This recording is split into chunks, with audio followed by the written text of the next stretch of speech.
Hi everyone, my name is Kim.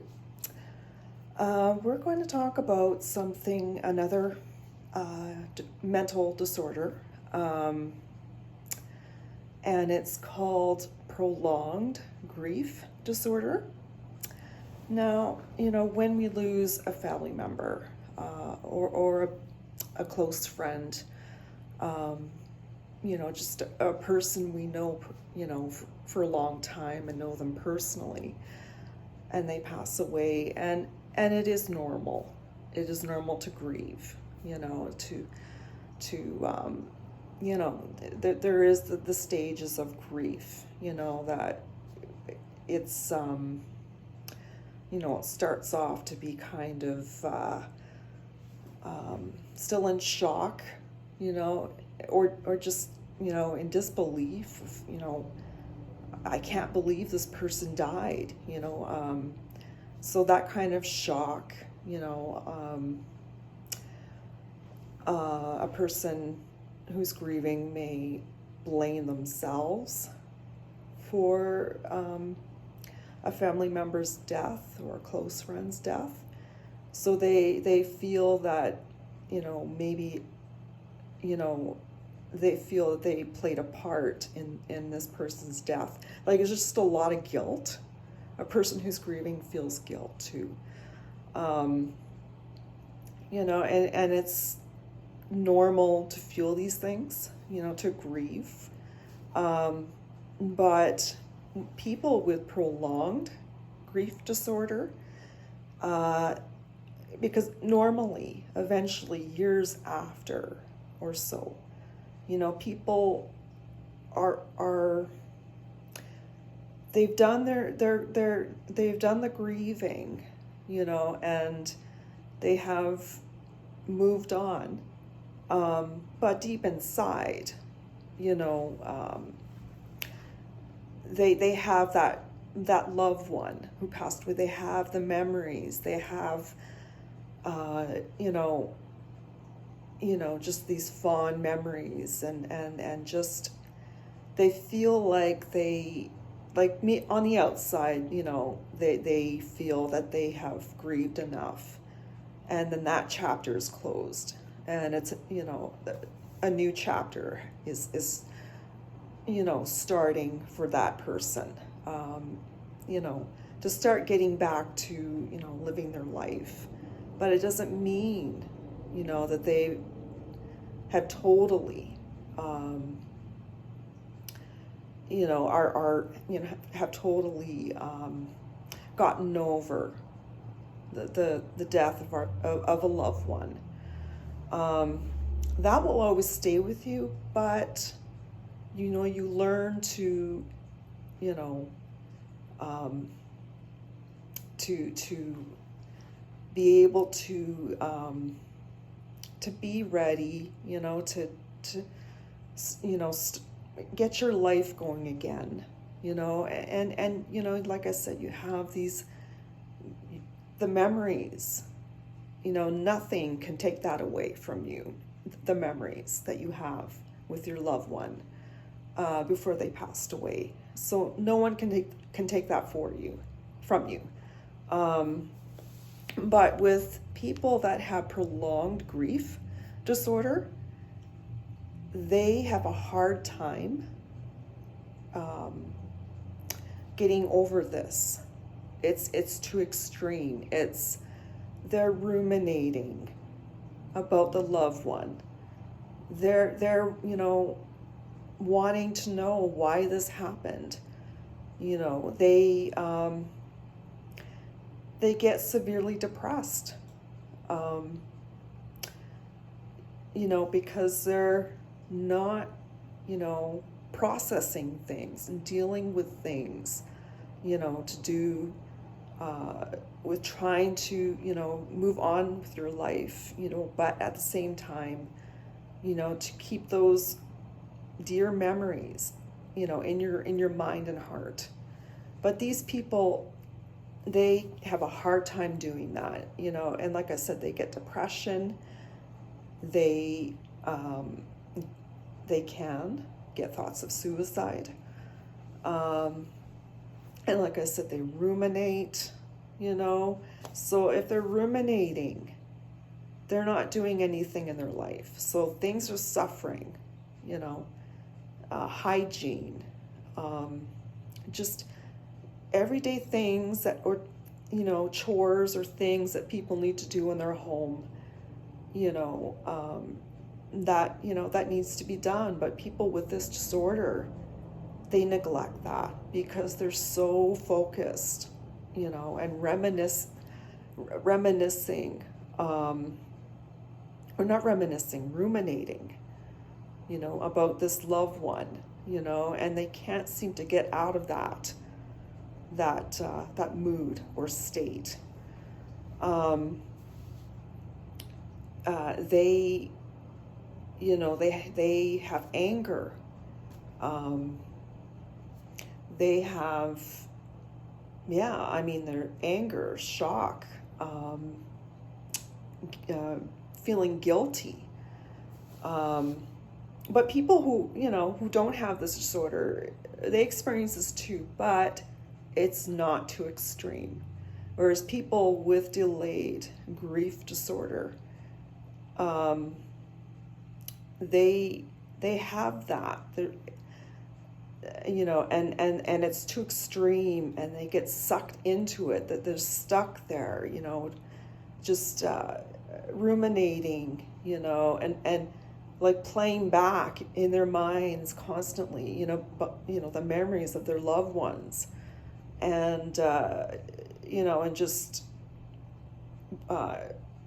not, you know, trying to get the help to get through this just, you know, what, you know, of losing a loved one. You know, they just they find it hard to move past and to try and get their life back in order. And so they, you know, you need to go through the grieving process. You know, you need to process it. I know that everyone who grieves, you know, about a loved one, you know, who has passed away, that everyone grieves differently. But for these people, they become emotionally detached. So they're, you know, when the ruminating is done, you know, they become emotionally detached. So they cannot connect with people. And a good thing for people who have lost someone is to have a support system around them. Someone that can, you know, lighten the burden that this grieving person is going through. And I'm sure that family and friends, you know, want to be there, you know, for a person with this disorder. They want to be there and support and help, you know, help them to grieve. And if they want to talk about how they feel about things, you know, they're there. They have a good support system. But the thing is, people with this disorder, they don't want to talk about it. They're emotionally detached. So, you know, someone who's trying to help them and support them is going to find it hard to connect with them because they are so emotionally detached. And they're just stuck, you know, ruminating, you know, why this happened, you know, I'm never going to see this person again, and just ruminating, you know, just, you know, all day, every day, you know. Like I said, there's things that get neglected, you know, their hygiene, you know, their housework, it starts to slide because they're too busy ruminating their hygiene, you know, like taking a shower and looking somewhat presentable. That is hard for a person with this disorder, um, because, like I said, they're just too busy ruminating, and it's like time is passing by them. Their house is a mess. They're not cleaning it up. Their hygiene is not good. They're not looking after themselves, not eating, not showering, or putting on clean clothes, things that people need to do to look after themselves. So they're not doing that. They're in a deep depression, with a very high risk of having suicidal thoughts, or even to the point of trying to do it, you know. Um, so these are some of the symptoms that these people with this disorder have. Now I'm going to talk about treatment. So very quickly here, treatment for the depression, they can be given an antidepressant. That would help. But I think most of all, that will help them the most is going to therapy, and going to a person that specializes in the therapy and helping grieving people who are grieving. I would imagine there is, a therapist that specializes in helping people who have this disorder, who are grieving intensely, and so this therapist, is going to, the therapy is going to help, help them to grieve in a healthy way. And grieving in a healthy way, what I mean is that, you're always going to miss your loved one. You're always gonna, you're gonna have memories of them, that's always gonna stay in your mind and in your heart. But the therapist will help the person, help them to realize that, yes, we have to grieve, we need to grieve and to process, our loved one's death. But I think therapists, would mention, we need to grieve, but we need to go on with our life, and just not neglecting ourselves over this, but to, help ourselves, so they will give the tools they need for that person to try to get back to their life, to their routine, whatever it is. But this therapy is not gonna just say, to forget about, the memories that you have with that person, but they'll help you to, take some steps to, eventually, kind of moving on, and going on with their life. And, but like I said, it doesn't mean that they're, that after this, after therapy, that they're gonna,